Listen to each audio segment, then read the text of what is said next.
Spike2 includes channel processing options that can be applied to waveform or RealWave data. Channel processes are dynamic and do not affect the data stored on disk, but use the raw data to display a calculated version of the process trace on screen.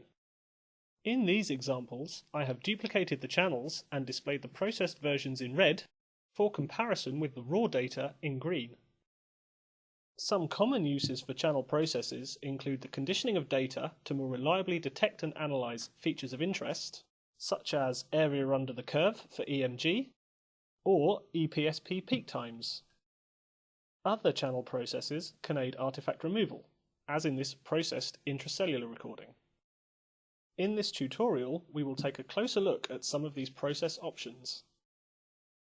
To only show the raw data, I can double-click the channel to hide all others. In our first example, we will look at some of the processing options for EMG data. Channel processes are applied from the Channel Process dialog, which is available from the Analysis menu,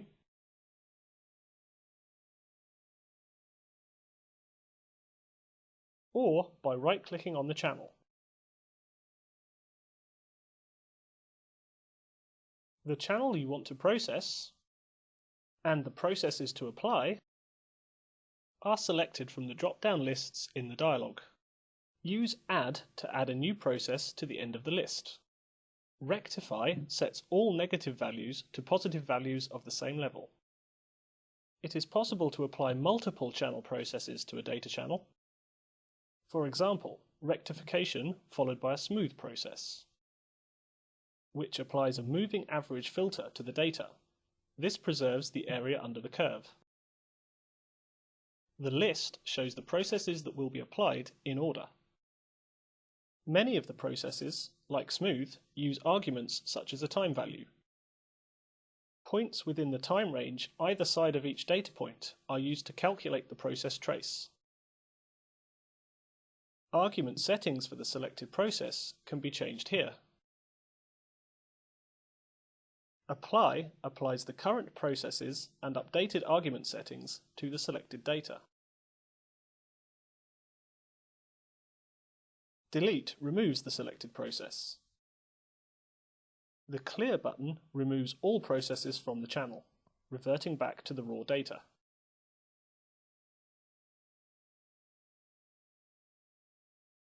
If a channel has been modified in any way, the channel number is displayed in red. To view a copy of the raw trace alongside the processed data, use Duplicate Channel from the Analysis menu.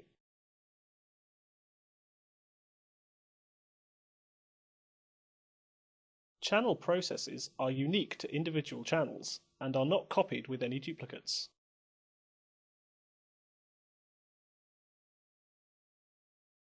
You can copy all the processes set for the current channel to other channels in the file.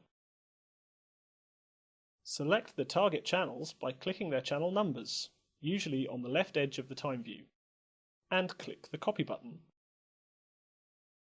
For our second example, let's take a look at removing artifacts.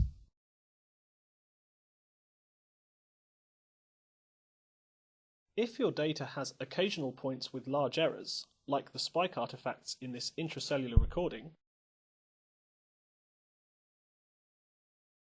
the median filter process may be useful. The median filter process takes a time period in seconds, p, as an argument. The output at time t is the median value of the input data points from time t minus p to t plus p seconds. The median is the middle point after the data has been sorted into numerical order. If we compare this to the raw trace, we can see that the process has preserved most of the data while removing the spike artifacts. Median filters are non-linear. You should set the smallest time constant possible to get a useful result.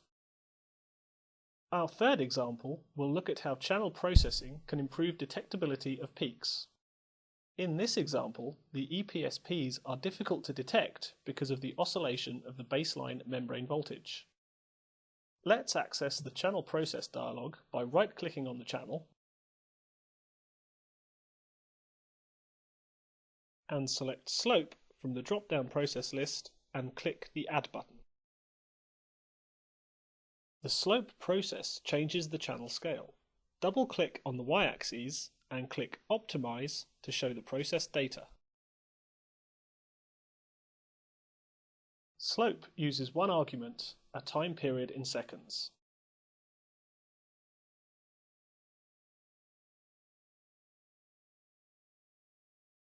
The processed version of the channel now shows detectable peaks marking the position of the maximum slope for each EPSP in the raw trace.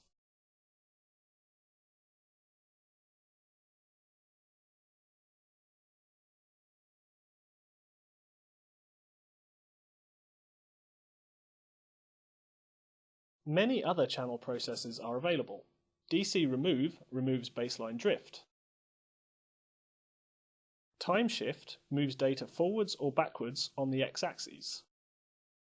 Downsample, Interpolate and Match Channel can all change the sample rate of a channel. RMS Amplitude displays the RMS amplitude of a signal, and Fill Gaps will fill in gaps in a waveform. And that's it for our first introduction to channel processes. I hope that you've found this tutorial useful.